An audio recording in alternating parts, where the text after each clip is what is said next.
The puppy snuggling with her auntie. She's so happy. So cute. What's up, guys? My name's Sammy Robbins, if you don't know already, and I'm the owner and founder of Alive and Free Consulting, and we talk about emotional stuff and relationships and Jesus and, you know, just stuff like that. So welcome.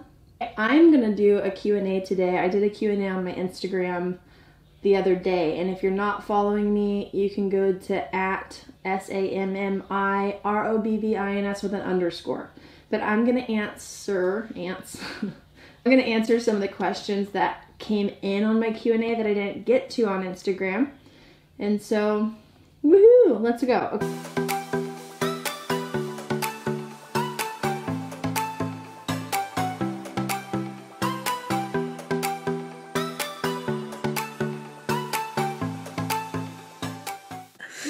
This is Jamie. This is my best friend, for all of you who don't know. Hi. She is our operations manager. I look like trash. No, you look so cute. Here's my puzzle I've been working on and my 2 Christmas decorations. Right here. Okay. And now she also, Spence made her breakfast, and so she cleaned the kitchen, and that just makes me really happy. Oh wait, 3 Christmas decorations. Look. All right, and here's our wreck house. And I have my husband's slippers on. And he's in a meeting. And this is me in my cozies. Hey, hey, hey. And I got my friend. She's doing the fun stuff. Okay, I haven't even decided what I'm gonna talk about. Let's make that decision right now. What have you not talked about lately? What have I not talked about lately? That's a good question. Wait, I need to plug in my microphone. What they want. Give the people what they want. You know what? That's what my husband says too. Does he? No. Okay. Hi. Okay. So someone asked, why don't you live in Hawaii anymore? The question is a good question, and the answer is sad.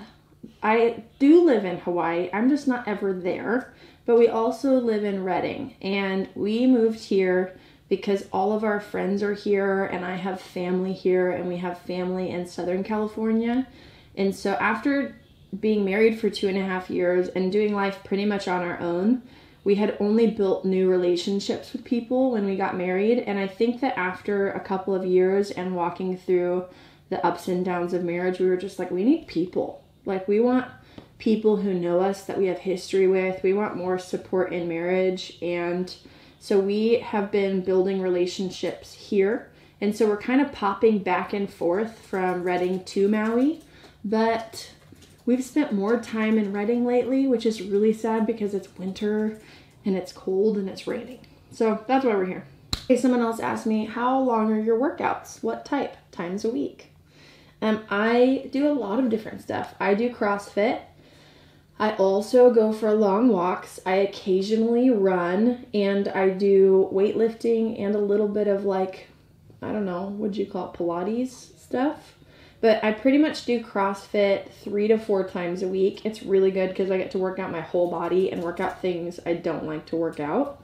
And it pushes me a lot. And I normally take like long walks or hikes almost every day. Probably at least 5 times a week. I'm on like an hour-long walk. I try to get outside as much as possible, and I try to get a lot of steps in. A, because I like it. And it makes my soul feel really good, and it's really good for me to get time walking alone or with people that I love. But also, getting steps in burns a lot of calories, and I like burning calories, so that's a perk. And then I normally will go to like a regular gym and do my own like weightlifting workouts and glute workouts like twice a week. And during those weight workouts, I normally add a lot of like Pilates movements in there as well. And I only work out for like an hour a day, not including my walks. That's all. Okay, this is a good question. I'm trying to figure out where my triggers stem from, and it's been really hard. I don't remember most of my childhood. Advice? I find it really common that people don't remember their childhoods. I didn't remember any of my childhood until I started my healing journey. And I think the reason for that, for me and for other people, is because we dissociate from pain to protect ourselves, which means we literally like shut down. We shut down the past, we shut down pain, and our memories get shut down because of that. And it's all an attempt to not feel pain. And we do that because we don't have the tools to learn how to heal and navigate through it well. And so I think the first thing that we can do to get not dissociated is start paying attention to our hearts, paying attention to, in present moments, what we're feeling, why, where we think it came from, why something affected us, and spend time attuning to yourself. So attuning is like, what's going on? When did this start? What do you need right now?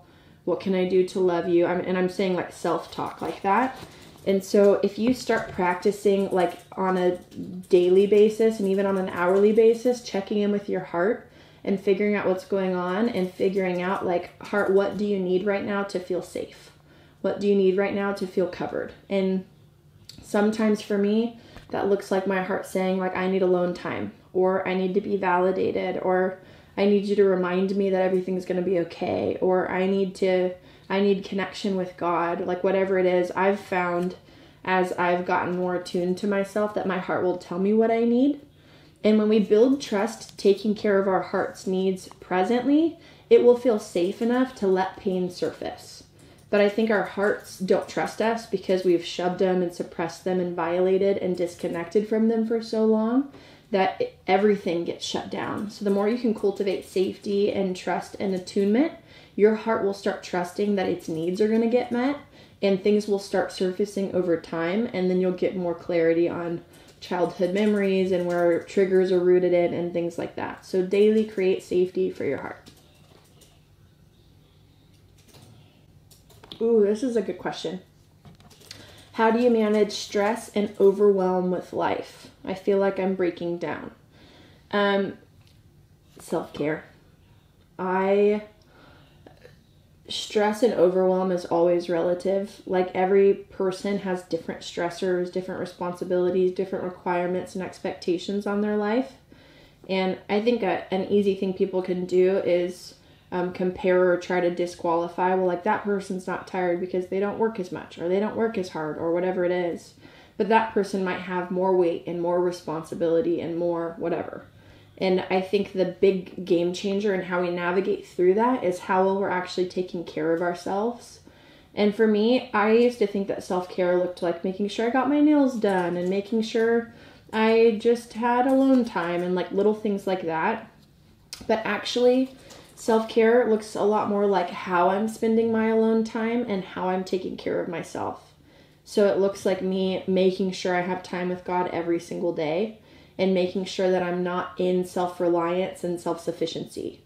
Every time I get really self-reliant and self-sufficient, meaning I'm not inviting God in and I'm not giving him the weight and the burdens of what I'm carrying, or I'm not inviting in his strength or his leadership or his help or his partnership with me, I will get into self-reliance, and then I feel like I'm stuck doing everything on my own, and then it feels like this long list of things that I have to do, and I get burnout really, really fast. And I've done it so many times. I'm just now in the place in the last couple of months where I'm not consistently burnt out or trying to recover from burnout. And burnout, I said that weird. And I think it's because I, for a long time, was in so much self-reliance and didn't even know it. But the truth is that God wants partnership with us. He doesn't expect us to be able to handle things on our own. And truth be told, I don't think most of us have the capacity to do it on our own. And we miss out on intimacy and connection with God if we're being self-reliant, even if you're doing like ordinary tasks throughout your day. I've learned that if I do those in communion with God and if I'm inviting him in, things will actually start feeling fun and light, and I get excited about it. But it's because I'm not carrying this belief that I'm doing it all on my own. And so I think that that's a way to really not let responsibility and expectations, and stress overwhelm you with life? I was trying to bring it back to her question. So my suggestion would be figure out, like, what does it look like to invite God into your day-to-day, and what does taking care of yourself look like? Like, for me, it's really good time with God. It's good time journaling and making sure I'm, like, getting out my pain and getting my emotions out of me and onto paper, and spending time really connecting with myself and getting full before I'm going into daily tasks. So I hope that's helpful for you.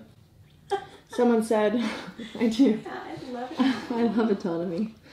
Someone said, so for you, is running a business harder than working for someone else?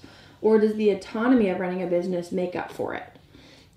For me personally, I love running my own business and I love autonomy a lot. It's who I am. It's how I function. I don't want to say I've never had a normal job. I've had like one normal job where it was like a 9 to 5 where I worked for someone else. I will say this, it is much easier and a lot less stressful to work for someone else, because you can show up and do what you're told to do, and then you can leave and you can turn off.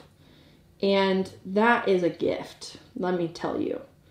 That's the biggest burden of running a business. Is it's not even at this point and stage in our business, it's not all the things I have to do, because I don't have a ton of things that I have to do. I still have like a list, and they require a lot of me, and it requires different strengths and talents than normal jobs. But it's the weight and the responsibility that I feel all of the time. Like, we have to carry the financial burden for running a business and having expensive advertising, and the weight and the responsibility of 25 employees, and the reliance that people have on us and us functioning, and me having to show up, and me having to share and turn on and lead people, and like the weight, and there's a lot more, but the weight of that can be really exhausting. And like I answered in my last question, it helps me whenever I'm not in self-reliance, and whenever I know like, and when I'm remembering I'm partnering with God in this, and He's going to carry the weight of it, and this actually gets to be a gift. But running a business requires constant growth and constantly working through belief systems, and constantly being willing to let everything go to take care of things and take care of other people, and willing to lay things down to make that happen. And so I love the autonomy of running my own business, and I wouldn't have it any other way. But would I suggest it to people? Probably not. It's probably not the road that I would walk down. And truth be told, if I didn't have my husband doing this with me, I would not be doing this at all. I would be like running my own business, just coaching women one-on-one, but we wouldn't have as large of a business as we do if it weren't for my husband and his business and leadership abilities, because I could not hang if I was doing it on my own. So that's that. That's all I'm going to do today. It's been quite a bit of minutes, but I might do more of these. So if you have questions, throw them in the comments below, and maybe I'll do another one of these where I answer more questions if you like it. And if you like this, let me know, and I will be sure to do more. Love you guys. Did that make you happy? Did that? Oh my gosh. Snuggle. Do you love your auntie? Oh. Like that. She can't stop yawning. Look at her. She's been snoring for like 10 minutes. Really? You're so cute. Oh. Her ears aren't long enough. Oh, there we go. Her eyes. Oh, you smushy dog. Oh, don't look at the camera.